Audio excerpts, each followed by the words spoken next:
It's always a pleasure having you join us for the news. Now this is the news in detail.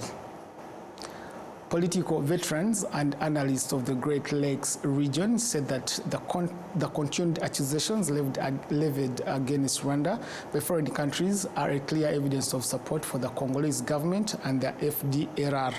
They argue that such actions will not provide lasting solutions to the root causes of insecurity that have plagued Eastern Congo for more than 30 years. We do have details. Just 10 days ago, peace and cooperation agreements were signed in Washington, D.C. in the United States between Rwanda, the Democratic Republic of Congo, and the United States. However, what analysts of politics and the situation in Eastern Congo find surprising and troubling is that the DRC remains among the countries continuing to blame Rwanda for problems that have destabilized Eastern Congo for over 3 decades. Ndabizi ikibazo none ahangaha ni cyitwa ngo amasezerano ya Washington. I know the issue is now around what they call the Washington Accords and the takeover of Uvira after the signing of the Washington Accords. The actual issue is not Uvira. It is the unrest and the failure by the DRC government to protect its citizens. Instead, they choose to collaborate with the FDLR to suppress their own people. Honestly speaking, FDLR has been part and parcel in how the DRC government is run from the time they set foot in that country. We call them FDLR now, but there has been different groups of militias that ran into Congo and have been supported ever since to come back and overthrow the current government. Some countries are now overlooking the contents of the Doha Agreement between the Democratic Republic of Congo and the AFC/M23, a group made up of Congolese citizens who say they are fighting for equal rights and survival within their own country. For analysts of Eastern Congo affairs, Tito Gatabazi, the actions being taken by some of these countries are serious mistakes that will not lead to a solution to Congo's problems. What I am not getting well is the fact that no one is talking about Doha. Yet, Doha is particularly focused on Congolese. Everyone now is obsessed with the Washington deal. The Washington deal is a problem of neutralization of FDLR, and I've not heard anything about it in their declarations. In fact, the Washington deal is about economic and development projects. It's about, firstly, neutralizing FDLR and subsequently Rwanda lowering its defensive measures. Doha is a deal between Congolese. M23 has its demands to their government. Why are people now mixing the two?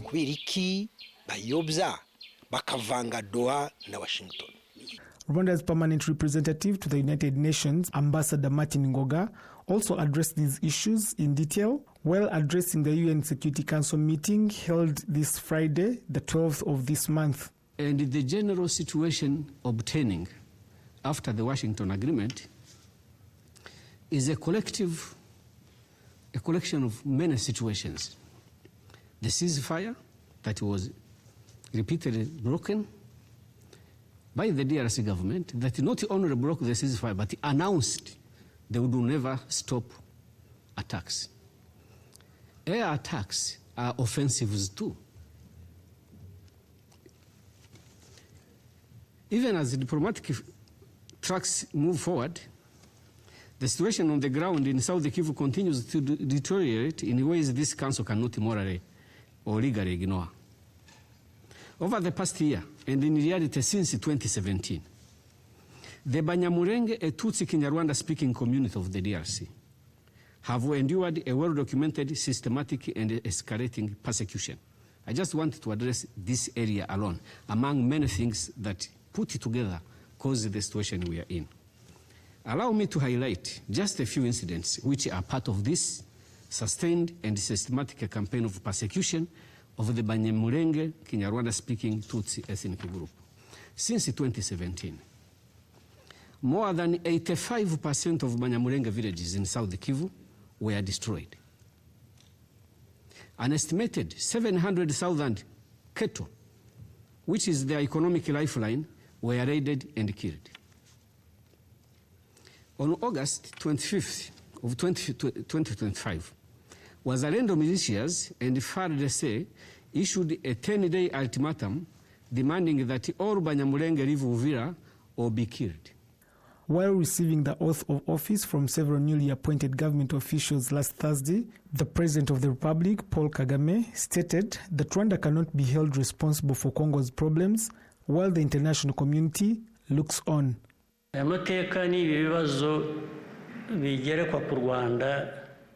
This history and problems that are now being put on Rwanda holds a lot of cruelty and deceit. In addition, they are in a way similar to our history.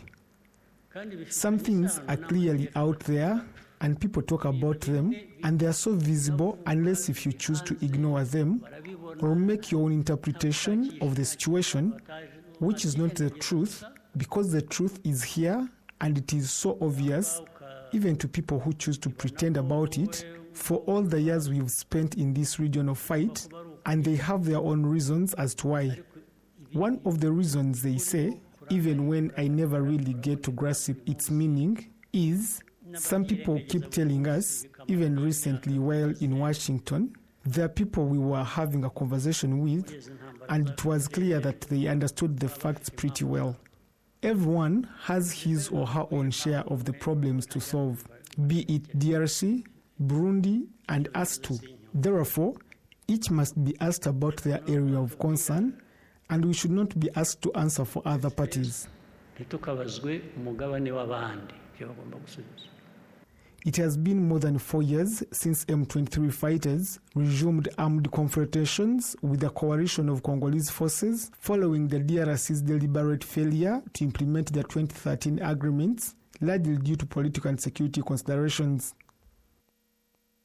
Now, the Pan-African Movement, PAM, Rwanda chapter, has organized a workshop for lecturers from all universities in Rwanda aimed at collectively examining Africa's vision and how educators can play a role in shaping young people's understanding of the vision and the continent's goal. Adam Squizera.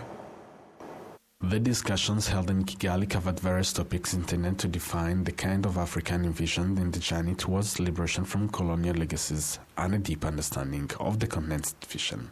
These themes were aligned with the teachings delivered by university lecturers, as explained by Dr. Eugene Mazimaka.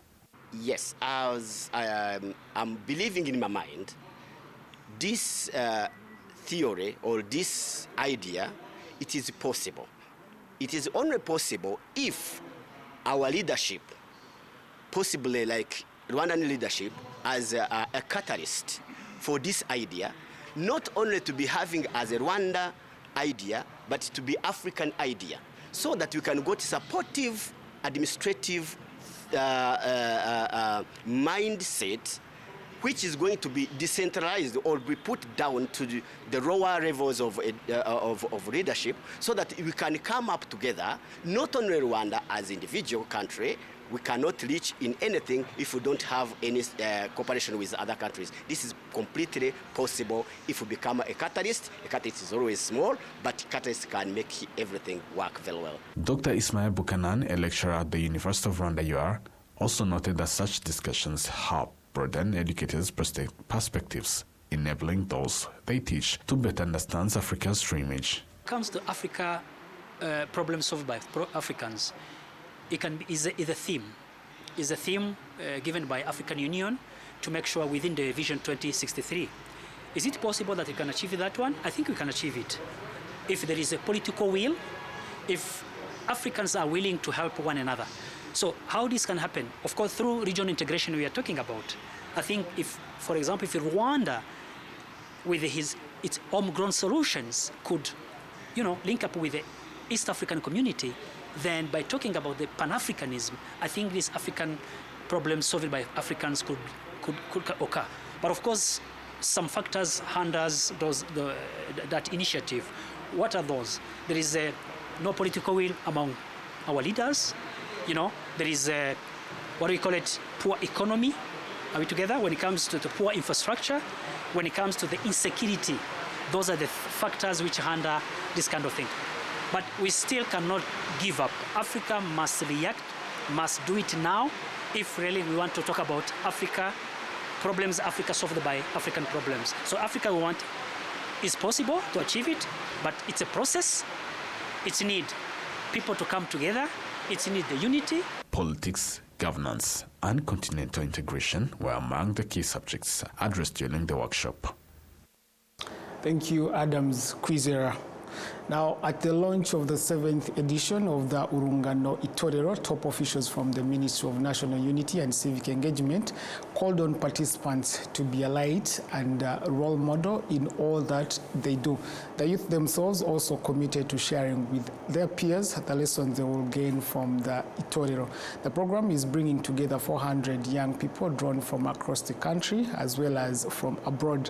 The sessions they will receive during the Itorero will focus on the history of Rwanda and Rwandan cultural values, as well as the role of youths and regional-based international politics. The participants say they will put into good use the knowledge they gain from this Itorero. As noted earlier, the Minister of National Unity and Civic Engagement, Dr. Jean Damascene Bizimana, who officially launched the civic training, urged the young people to be a light and role model whenever they may be. The youth attending this 7th cohort of the Urungano Itorero are aged between 21 and 35 years. The Itorero, which was launched on Saturday, will last for a week. Now, students enrolled in technical and vocational education and training TVET institutions in the southern province, like others across the country, say that the ICT courses they study are helping them put technology into practice. As a result, some students have started developing software used in various business projects. We do have details to this report.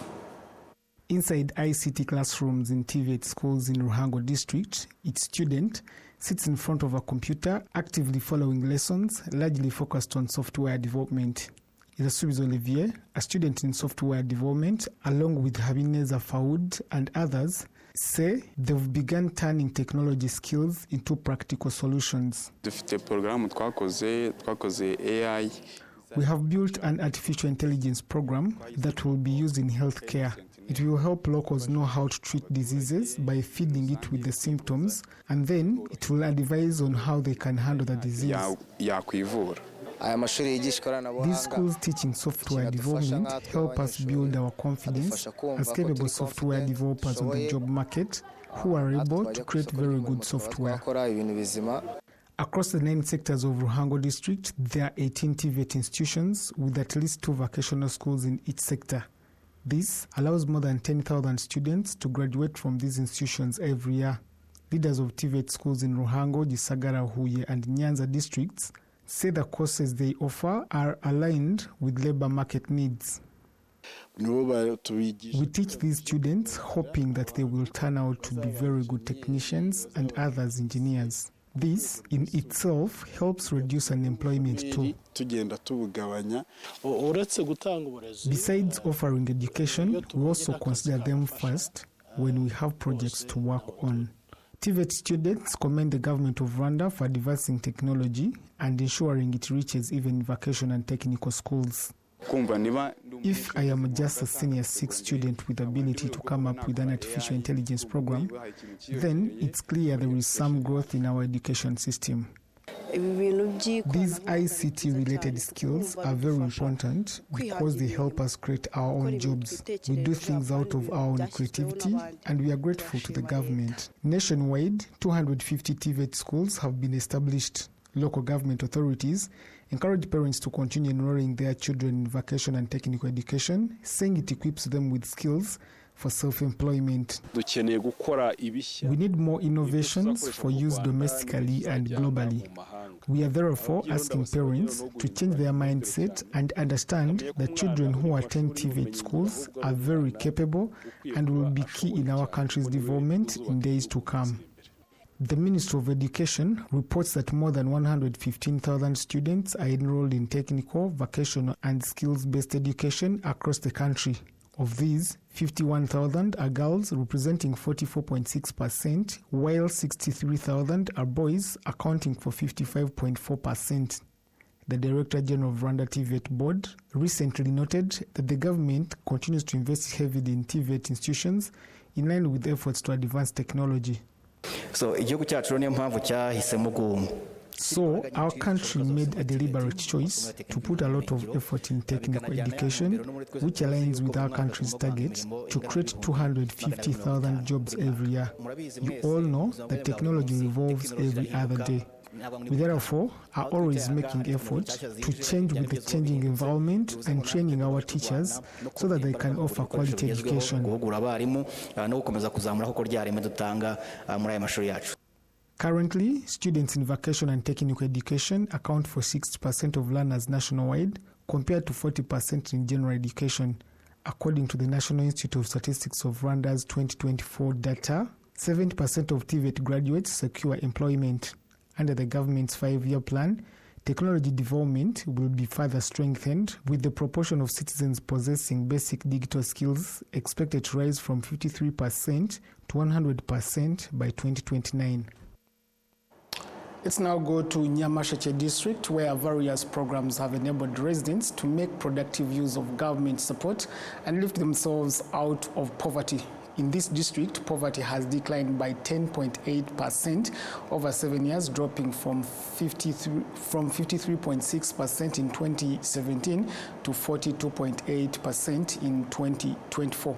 The programs are homegrown solution initiatives of Nyamasheke, with a particular focus on the most vulnerable society. Statistics show that in Nyamasheke district, more than 41,000 people are living below the poverty line. At the same time, 9,660 households out of the 24,400 that were planned have been supported to move out of poverty over the past 2 years. Another 12,500 households are expected to be supported before the end of next year. The seventh household living conditions survey showed that nationwide, more than 1.5 million people have exited poverty over the past 7 years. Currently, the poverty rate in Rwanda stands at 27.4%, down from 39.8% in 2017. The Western province has the highest proportion of people living in poverty at 37.4%, while those living in extreme poverty account for 9.0%. Now to more news, the residents of Gatsibo sector in Gatsibo district said that they are pleased with the continued construction of progressive terraces on their farmland. Those whose fields have already been terraced say that their agricultural output has tripled compared to the period before the terraces were established. They also wish that the terraced areas to be expanded so that they can further engage in productive farming. Like other parts of Gatsibo district, Gatsibo sector is among the areas where this progressive terracing program is being implemented. The sector is largely hilly, and residents say that farming there used to be difficult because during the dry season, the land would dry out severely, while during the rainy seasons, their fields would be washed away by soil erosion. The World Food Programme indicates that terraces can reduce soil erosion between 30% and 6% depending on their type. It also notes that the yields of potatoes and cereals can increase by up to 50% when terraces are well constructed and properly maintained. In Rwanda, agricultural experts say that terraced hillsides retain soil moisture 3 times more than non-terraced ones. While residents have already benefited from the terraces, are currently growing maize, while in areas where terracing is still underway, farmers say they are hopeful that production will increase. The leadership of Gatsibo sector says that more than 50 hectares have so far been developed with progressive terraces and that the work is ongoing. The sector executive secretary, Godfrey Mutabazi, has noted that the initiative has enabled residents to practice monocropping on larger areas of land. In addition to appreciating that terraces have reached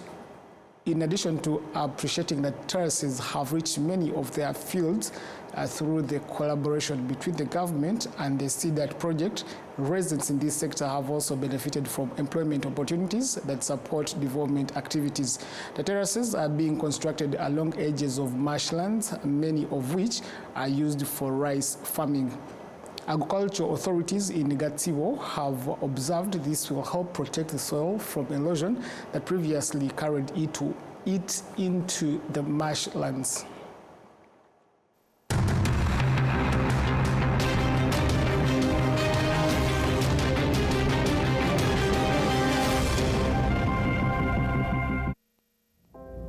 Nyiri muto arababwiraga data bati ntabwo wagira umukamo mwinshi utunze inka imwe, ariko nigeze acika intege.